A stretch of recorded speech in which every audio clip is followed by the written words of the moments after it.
So hello everyone.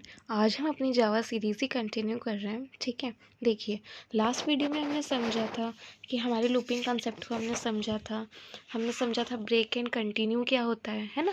अब इस video में हम समझेंगे जावा में जो एक्सेप्शन हैंडलिंग होता है वो आखिर क्या होता है और उसमें हम कौन सा मेथड यूज़ करते हैं, ट्राई एंड कैच क्या होता है। ठीक है, अब देखिए एक्सेप्शन हैंडलिंग नाम से ही आपको लग रहा है कि कोई चीज़ में एक्सेप्शन आ गया है ना। कोई चीज़ हम कर रहे हैं और एक्सेप्ट, जैसे कि I love milk, I drink milk, है ना। एक्सेप्ट कॉफ़ी, मतलब कि मैं दूध मुझे पीती हूँ लेकिन मुझे कॉफ़ी पसंद नहीं, एक्सेप्शन, राइट। सो अब देखिए जावा में एक्सेप्शन हैंडलिंग क्या होता है। जावा कोड में करी हुई गलती, ठीक है, जो जावा कोड में हम गलती करते हैं हम उसको एक्सेप्शन में लेते हैं। ठीक है, ये कोई भी गलती हो सकती है। एक्सेप्शन का मतलब कोई भी जावा कोड में हमने गलती कर दी। लेकिन अब आप बोल रहे होंगे एरर का मतलब भी वही होता है। नहीं, एरर क्या होता है, एरर को आप ऐसे ले सकते हो कि कोई बड़ी गलती, जिसके बाद क्या होता है कि अगर कोई बड़ी गलती हो गई है ना तो उसके बाद जो भी आपने कोड लिखा है वो रन नहीं होगा।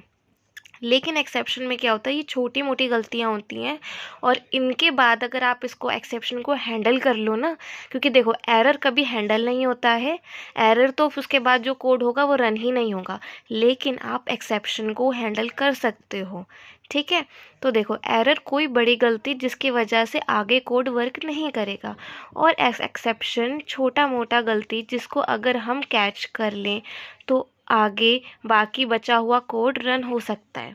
ठीक है, अब देखिए, अब आप समझ गए एक्सेप्शन हैंडलिंग क्या होती है। छोटी मोटी गलती जिसको अगर हम कैच कर ले, जिसको हम डिटेक्ट कर ले, हैंडल कर ले ना, तो उसके बाद जो हमारा कोड होगा, जो भी उसके बाद हमने लिखा है कोड है ना, वो रन हो जाएगा।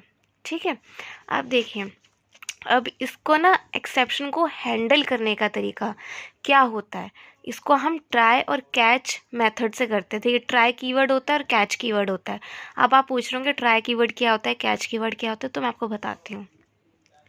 ट्राई कीवर्ड होता है, देखिए जब भी अगर आपके पास कोई गलती आ गई है ना, तो आप क्या करोगे, उस गलती को आप क्या लिखोगे, ट्राई कीवर्ड में लिखोगे। ठीक है, या आपको लग रहा होगा कि अरे नहीं यहाँ ये गलत हो सकता है, यहाँ कोडर गलती कर सकता है, उसको आप ट्राई में लिखोगे, ट्राई कीवर्ड में। ठीक है, और कैच कीवर्ड में क्या लिखोगे, उसके बाद उस गलती पे क्या क्या काम करा जाए वो हमारे कैच कीवर्ड में आता है। ठीक है, ट्राई कीवर्ड की उस में गलती हो सकती है, ट्राई करो, और कैच की उस गलती को कैच कर लेना।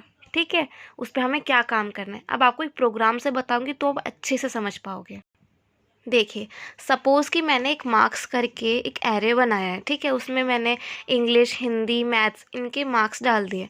ठीक है, अब मैं क्या करूँगी, अब देखिए अब मैंने क्या करा, अब इसको भी अभी ट्राई को मत देखो, अभी बस इतना देखो इसके बाद कि system dot out println marks. अब मैं 5th इंडेक्स वाले मार्क्स चाहिए मुझे। अब आप बोल रहे होंगे 0 1 2, यहाँ पे तो सिर्फ 3 एलिमेंट्स है और इंडेक्स में सिर्फ 2, 0 1 2 है ना, तो 5th इंडेक्स तो है ही नहीं, 6th एलिमेंट है नहीं, है ना, तो 5th इंडेक्स नहीं है, तो ये तो एरर हो गया, मतलब ये तो गलत हो गया ना। अब ये एक एक्सेप्शन बन गया। ठीक है, अब ये हमसे एक छोटी मोटी गलती हो गई, तो हम क्या करेंगे, इसको इस पूरे लाइन को हम ट्राई कीवर्ड में डाल देंगे कि ये यहाँ पर कोडर गलती कर सकता है, यहाँ पे गलती हो रही है ना, क्योंकि 5th इंडेक्स तो है ही नहीं, राइट, तो ये हमने ट्राई कीवर्ड में डाल दिया। अब देखिए अब क्या होता है, अब कैच कीवर्ड में क्या होता है कि इस गलती पे जो भी आपको काम करना है ना वो कैच में डाल सकते हो। ठीक है, अब देखो, अब इधर यहाँ मैंने एज इच अभी के लिए इस पर यहाँ पे कुछ नहीं लिखा है। ठीक है, उसके बाद मैं आपको बताती हूँ, अभी इसका भी बताती हूँ। देखो ट्राई समझ गए आप, और कैच क्या होता है, कैच होता है कि जब जो हमारी गलती हो गई, ठीक है, जो एक्सेप्शन हो गया, जो गलती हो गई, उस पर अब हमें क्या काम करना है वो कैच में आ गया। ठीक है, अब देखिए अब आता है, अब यहाँ ट्राई से निकल के कैच से निकल के अब हम आते हैं system dot out println hello. अब क्या होता कि अगर हम इस पर एक्सेप्शन हैंडलिंग नहीं करते ना, तो यहाँ तो एरर आ गया, उसके बाद जो ये प्रोग्राम है ये रन होगा ही नहीं। ठीक है, लेकिन हमने यहाँ पे एक्सेप्शन हैंडलिंग कर ली, हमने ट्राई भी कर लिया, हमने कैच भी कर लिया।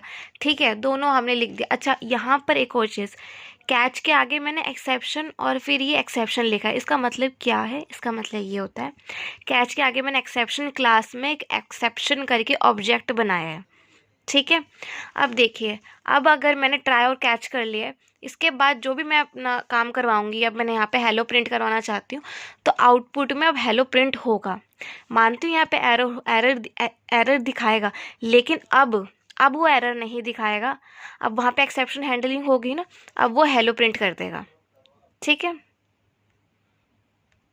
और देखिए यहाँ पे जो कैच की बात ऐसी है कि यहाँ पे आपको जो भी आप इस गलती पे जो भी परफॉर्म कराना है या आपको भी इस गलती को ठीक करना है, तो आप यहाँ पे लिख सकते हो उसको।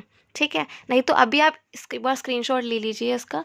इस कोड को अगर आप रन कराओगे ना, तो वो भी आपका काम बन जाएगा। ठीक है।